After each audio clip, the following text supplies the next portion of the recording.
Всем привет, меня зовут Алина Камалова, и так как мы сейчас все находимся на карантине и нет возможности ходить в тренажерные залы, я бы хотела поделиться специально для информационного агентства «Репортер KG» несколькими упражнениями, которые вы можете выполнять ежедневно дома, чтобы всегда оставаться в форме и не набрать лишних килограммов. Упражнение, которое я хочу показать вам, это упражнение для рук и плеч, которое я постоянно делала в зале.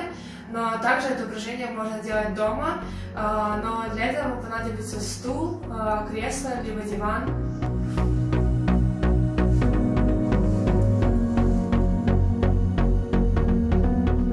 Второе упражнение для мышц пресса.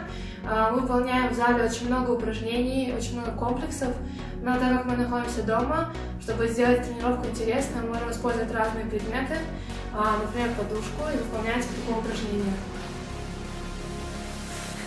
Мы переделаем подушку из рук в ноги и при этом задействуем на мышцы пресса.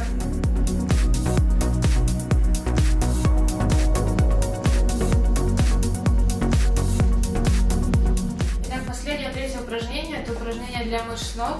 И, конечно же, это приседание, но я вам советую использовать какой-то предмет. Это может быть подушка, может быть бутылка, так как, скорее всего, если вы до этого занимались в спортивном зале, то вы выполняли приседания с грифом либо с гирей, так как именно благодаря этим предметам вы будете выполнять упражнения правильно и концентрироваться на технике выполнения упражнения.